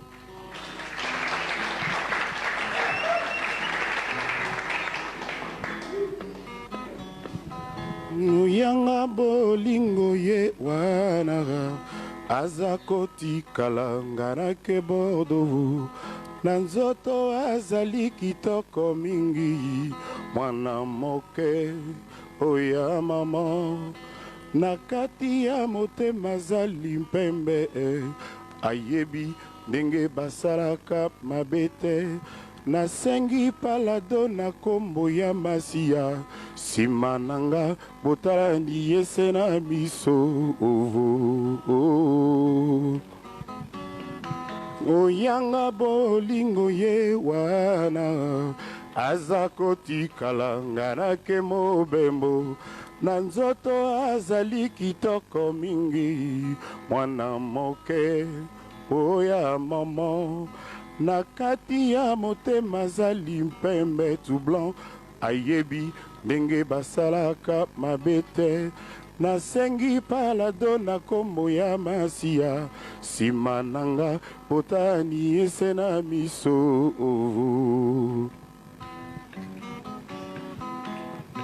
Je renais, chérie, je renais, chaque jour par ton amour, chaque jour par ton amour. Oh, oh, oh, oh, oh, bien aimé, bien aimé. Merci bien. Challenge-moi. Voilà, voilà.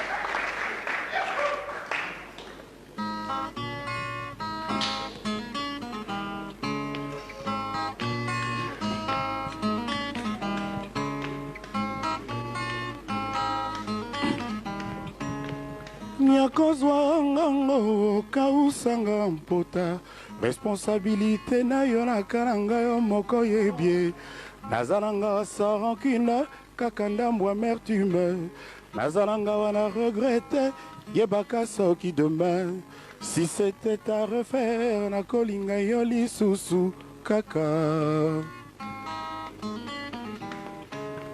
liwato mpe obiko yo mokoko ponelanga ye motema nanga ezara pompe ya bolingono ekokangama te pinzoli nanga mpo ekauka lobali lobaseli oko mabe oyo osalinga nazwi yango neti sacrifice peut-être ke ndenge olingaka nalinga yo nazangisaki ndambo nakosambea nani moto eza kotumbanga ye nga moko napelisaki yango na instinct ya pyromanie yoboya nonga mbalakama na bondelaka yo kaka photocopie ya souffrance eza oyo ya yezu na kuruze original chemin de la croix eza oyo mponga nalingi yo nazovivre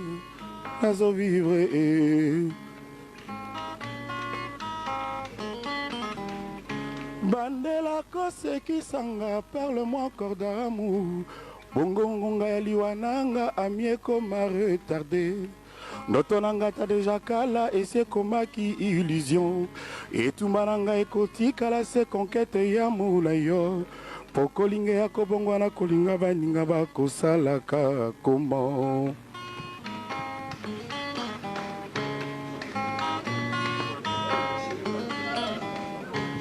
imarole bayamarale lisae mawa moto azowaye bolingo boroko yara. Pourquoi non assistance à personne à danger enkanaye.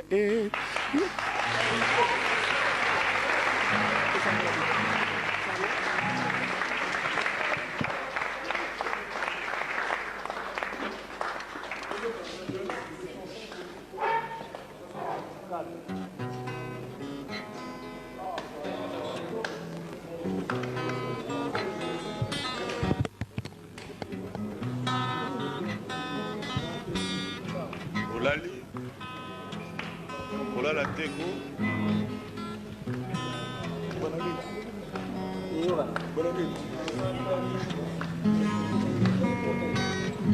Tunakata nsango ya moninga ye, tunakata nsango ya grand mobau, tunakata nsango ya grand chef. Moto ozalaki obenga bebe, yo moko prometaki ye le ciel, yo moko lakaki ye la lune. Nakobika te soko boko pardonne, nakosuka wapi otokoloniza motema na ye. Amour ebomaka, love ebomaka, amour ebomaka, love ebomwanaka quelquefois, sasa ye.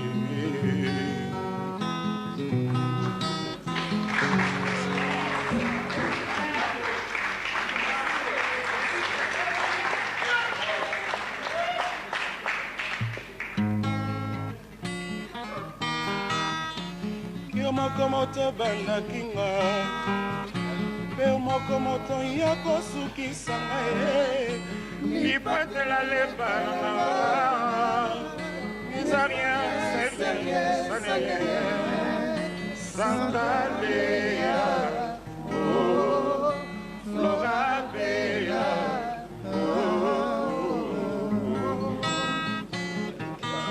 bolingo yaki pananga isondisonye amour yaki pananga misamayimaye awakusaba mingokeina mapamo yosani bisengo na mapasi tomona maberango konina motema na ye pona munango pikolina katia motema ata inera fali wananga okose souvenir nakomona mbo papa na rokier papa na mino biskunibe olale jololale jololale jo jololale jo jololale jo jololale jololale jololale jo jololale jo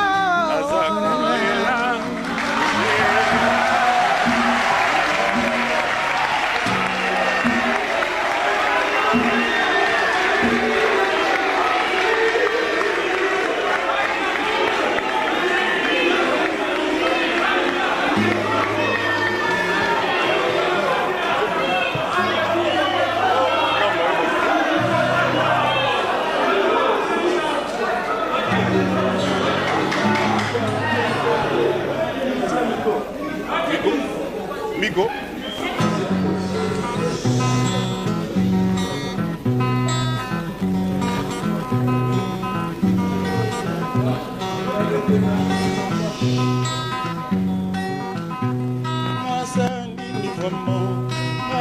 Nini penza ona bonga na la vie bonga pe bandi makanga batika koseka kanga ye balemba kozomelanga ona bonga na mokili lokola baninga ye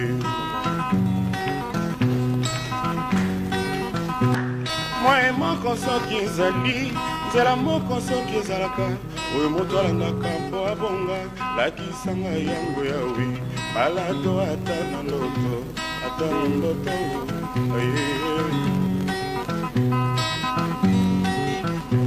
imbisa masumu manga mabeyanga tumbeli ye oyanga nzela soki bakanga ye tolelanga soki babebisa na bondoki to na magi fungolanga nakende liboso liboso kimbisa masumu manga mabenanga natumbeli ye oyanga nzela soki bakanga ye etwale nanga soki babebisa na bondoki to na magi fungolanga nakende liboso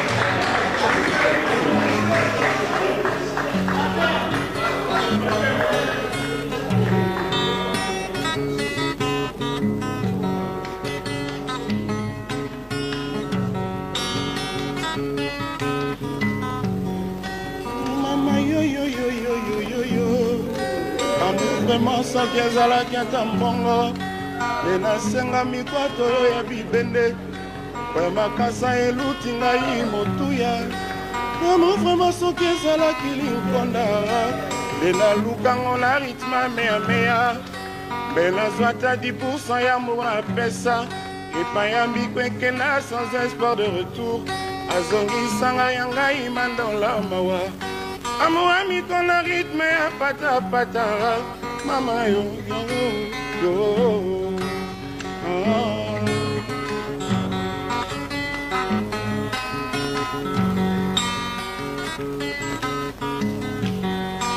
mama yo papa est-ce que vraiment lingaka maman est-ce que vraiment lingaka papa est-ce que nga vraiment naza fruit ya bolingo na beti ntembe mpe naza komituna est-ce que za te mpo lamuronga napesa epai ya miko ekenda sans espoir de retour azongisanga ya ngai mandola mawa mama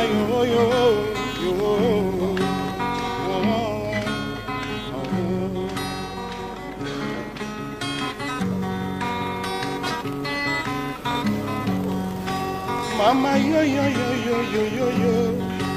pourquoi mokili moto yokolinga ye oyo kotia ye na oya yo mabondeli oyo motema no ekosalela efetie oyo na bandotono aza toujours bienvenu yende akodesevo mpe akozokisa yo mama bakozalaka modele nini soki mémoire no ya moto oyo ya 20 ans eleki oyo ya moto ya 100 ans na basouvenir ya mabe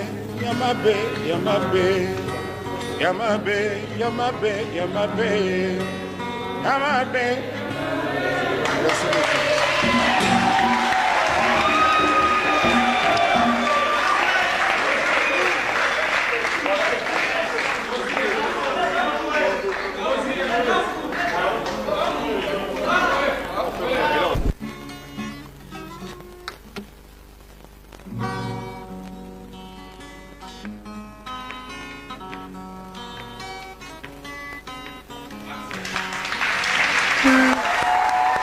Kofi Olomide. Voilà. Merci à JF Fongé pour son bisection. Voilà. C'est très gentil. Ouais. Voilà. Nous allons nous mettre maintenant. C'était là le tour de chant de Kofi Olomide. Et voilà, ça nous a fait voyager, ça nous a amené partout où on voulait, pour notre plaisir, pour notre souvenir, pour bien sûr le plaisir de tout le monde. Alors Kofi Olomide, nous allons déjà vers la fin de notre émission. Malheureusement, il y a pas mal de choses à dire, mais je crois que nous aurons le temps prochainement de pouvoir encore en parler avec force et taille. Mais avant de vous retrouver, le temps de vous reposer un peu, nous allons faire une mise au point avec la maison Cercas, parce que beaucoup s'inquiètent, beaucoup se posent la question de savoir si Cercas est une maison spécialisée dans la production musicale ou aussi il y a bien d'autres choses. Alors nous sommes allés, nous avons interviewé un des représentants de cette maison et voilà, nous allons suivre ce reportage avec notre reporter de circonstances qui est Yves Kambala. Juste à la fin, Moutouassi. 3, 2, 1, 0. Voilà. Merci. Merci à M. José Moukoyanzo pour cette mise au point et j'espère que l'opinion est fixée. Et peut-être Kofi a aussi une réaction par rapport aux félicitations de la maison Cercas. La maison Cercas, je connais son patron. C'est quelqu'un de très généreux, de très bon. Vraiment, je le remercie. Je remercie cette maison et puis on attend toujours une collaboration. Voilà, et tout à l'heure, dans cette émission, nous avons parlé de l'Olympia, de Kofi Olomide, du Zénith, et ensuite de son disque d'or, le deuxième d'ailleurs de sa carrière. Et spécifiquement pour cette année, il a reçu pour le compte de l'album Loi, pour le 137 000 exemplaires vendus. Et Blaise Bongania, qui est un des membres du staff de Kofi Olomide, nous amène ces précieux disques d'or. Voilà, je vais lire pour vous ce qui est écrit précisément sur ces disques d'or. Disque d'or émis à Kofi Olomide pour plus de 100 000 exemplaires vendus en France et en Afrique. Et c'était remis le 12 avril 1999 par monsieur Henri Debodina, PDG de Sonodisc. Voilà, c'est ces précieux bijoux que Kofi Olomide a ramenés au pays. Voilà, nous sommes très contents, nous sommes très fiers de ça, parce que dans notre pays, il y a quand même des gens qui travaillent, malgré la crise, malgré tout ce qu'on connaît dans ces pays. Il y a quand même des gens qui honorent notre pays à travers ce genre d'actions. Toutes nos félicitations. Calme, on va applaudir. Ne vous en faites pas. Blaise Bongania, vous ne parlez que de bien de Kofi Olomide. Ce soir, vous allez encore reparler de bien de Kofi Olomide. Mais un commentaire chaud quand même pour ces disques d'or. Oui, là, disons qu'il fait chaud. Mais je vais simplement dire que Kofi Olomide, c'est notre ambassadeur. Voilà. Parce que moi, je vis au football. Je vais vous dire, lorsque l'équipe nationale congolaise, les Simba, va jouer par exemple au Burkina Faso en Coupe des Nations, si cette équipe ramène la médaille d'or, c'est pour toute la nation. Voilà. Et si Kofi Olomide ramène pour le Congo un disque d'or, c'est pour toute la nation. Et je crois qu'on doit applaudir pour ça, c'est pour nous tous. Voilà, merci Ben. Et nous allons dans cette émission donner l'occasion à tous les membres de fan club qui sont ici de pouvoir toucher à ces disques, de toucher ces disques d'or et de faire des photos souvenirs. Et nous espérons que pour Kofi Olomide, comme l'a dit M. Henri Debodina, qu'il n'y aura plus de disques d'or pour lui et qu'il pourra obtenir pour nous un disque de platine. N'est-ce pas, Kofi? Merci beaucoup, Blaise. Voilà. Vraiment, merci beaucoup. On applaudit quand même pour M. Blaise Bongania. Voilà. Alors, si tu peux me permettre, cette année, je ne suis pas le seul à avoir reçu un disque d'or. Nous sommes deux. Le second, il est connu, j'aimerais le féliciter. C'est pas pour bien faire, je le félicite sincèrement parce que c'est l'honneur de notre pays et j'espère que des gens comme Defao, beaucoup d'autres artistes de notre pays vont aussi ramener des disques d'or. Voilà, donc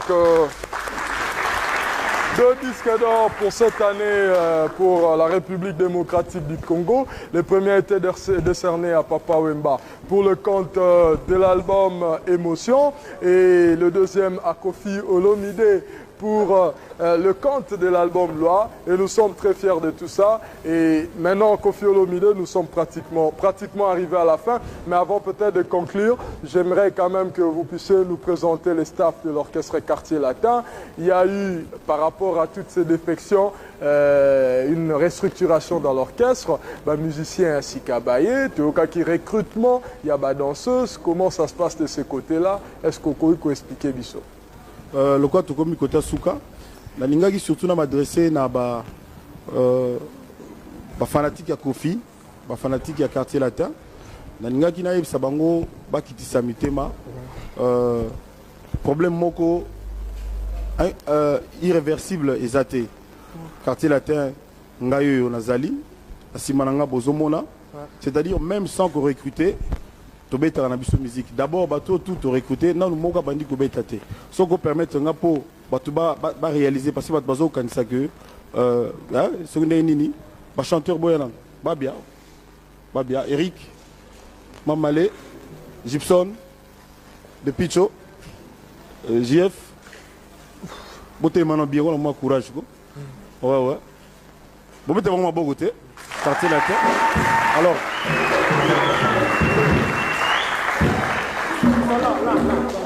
alors pour faire vivre loco pour ça c'est mamouké pour faire vivre loco bon mais quand on a à capella ka miko ka pour ba voix ezali bino bozali et que tozali comme ça là wana avec quel micro ils vont faire ça micro mo ezaki awa po abetaki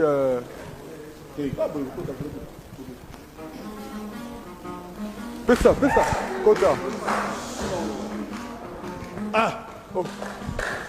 Si c'est vrai, obonge salarié, nikweza mawa, obonge salarié, nakoku fananga une fois pour toutes, penati kabasu transfert balage, natite la baïbalinga bango, tango. Nico si c'est vrai, obonge salarié, nikweza mawa, obonge salarié, nakoku fananga mati d'amour, penati kabasu transfert balage, natite la baïbalinga bango. Maboko pona bango. Merci.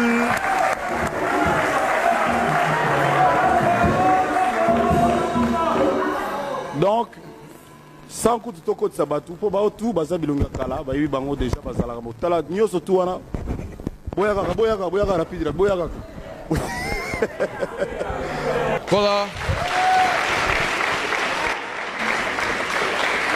Voilà, mesdames, mesdemoiselles et messieurs, Quartier Latin s'organise. Quartier Latin tient à conserver sa place.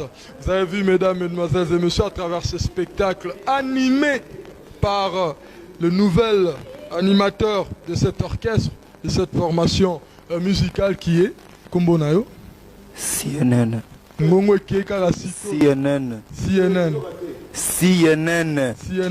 Ouais.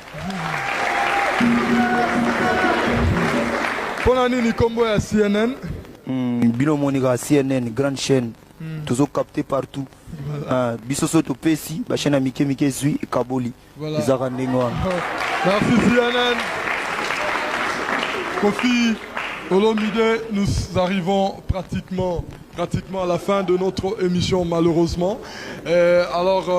Ozalaki tangu tomonaki ozalaki na choc ozalaki na mawa ya ndenge baleki na yo batikaki yo na poto musu na Tanzanie mususu na Congo etindaki merci ya CNN tomona prochainement etindaki okuto loba que namoni na l'an 2000 na osala autre chose. Est-ce que ba jeune ba kopeso goût ya continuer au-delà de l'an 2000? D'abord Quartier Latin tozali na biso bango nde omoni baye balingi bakota. Donc, semaine prochaine, vous allez décisif pour la bango. Moni bazana ba talent, ba bini me baye mbarapé. Nanou to engagé mutute, mais to engagé parmi bango. Bon, tozali na chantier moko munene comme on en Bercy. Il faut te préparer sérieusement. Vraiment na osenga public. Bati ke la biso temps, bati ke la ngai temps. Ndenge na lobaki awa naza moto, naza na mabe, naza pe na malamu nanga. Vraiment nazala raté na idée na sala kaka mabe na lobaka kaka mabe na déplaire batunyo surtout. Donc ngai Koffi Olomide musana ngezali musique na sengi bango ba permettre nga ba pesa nga temps na sala musala na ngai wana na motema moko. Ndenge nazali awa na journal lelo ndena oteko loba na problème na motu moko te. Ba malentendu eleki mingi, ba interprétation batu eleki mingi. Na kosenga na ba fanatique ate orchestre mususu ya orchestre na ngai te Quartier Latin na kosenga na bango basala de sorte que ba mikonzi ba musicien ya orchestre bango balingaka na biso to vivre en paix pour biso na ba musicien jamais ba mona ngai nazo bunda na collègue nanga to tozo fingana jamais kaka interprétation sur interprétation donc na sengi ba permettre ngana sala musala na ngai ndenge na lingaka ngo pona sala plaisir na batu nyoso tu naza likambo mususu ya kobakisa te naza nde na posa ya kosala musala na ngai vraiment moto na moto epai azali soki amonaka Koffi Olomide mabe soki amonaka Koffi Olomide soki orgueilleux soki ndenge nini vraiment je m'excuse pour la faute oyo bamonaka epai na ngai quoi. Voilà, dans votre tour de chant, vous avez interprété les nouvelles chansons que vous êtes en train de composer, d'arranger pour la sortie de votre prochain album Attentat, qui est fixé pour le mois d'octobre 99. Nous vous souhaitons bonne chance pour cela et surtout vraiment beaucoup de chance pour le 19 février 2000, le samedi, à de 23h à l'aube, à Bercy. Alors, toutes nos félicitations. Merci encore une fois d'avoir accepté l'invitation de l'émission Face B, Koffi Olomide, et voilà. Moi aussi Paulin, je te remercie. Au Pessinga, on a félicité parce que na yebi que l'émission na eu plébiscité na opesa kaka batu surtout rendez-vous na place autosaga musala biso soki tozuka date libre tokobeta ba place surtout ba proposer to beta donc naza na problème mutute na ligne musala na ngai et que la paix soit dans tous nos cœurs. Merci infiniment. Merci Koffi Olomide. Vous allez rester, moi j'en profite pour remercier le club de jeunes consciencieux de Mombele, le staff Onuta de Lemba, les autocrates de Limete, Ngemba Titanic, Fan Club Section Matete. Koffi, vous avez aussi promis un concert pour les dames. Ah voilà. Alors, maman, d'abord, Balim Sangana Bosanagi Bango, disque d'or Oyo, Bomonagi tout à l'heure. Pour nangai ezali cadeau oyo nakoki kopesa na ba mama nyoso po ezali cadeau oyo nazui grâce na bango de mutu basala Koffi Olomide yango na likanisi na ngai na monaki que nakobeta musique moko pona ba mama pona ba diva ekozala ofele ekozala sur invitation na bango aussitôt que tokozwa place tokosala communiquer pour ba mama baya na remercier bango pour ndenge basala na soutien na bango que nazwa disque d'or encore une fois ba mama ba diva. Merci Nabino, Bolembate, pour continuer à soutenir Bissou. Merci beaucoup. Merci à Koffi Olomide et à la prochaine fois. Merci à vous tous. Nous retrouver, mesdames, mesdemoiselles et messieurs, la semaine prochaine pour un prochain rendez-vous de l'émission Face B. Sur ce, je vous dis merci et bye bye. On a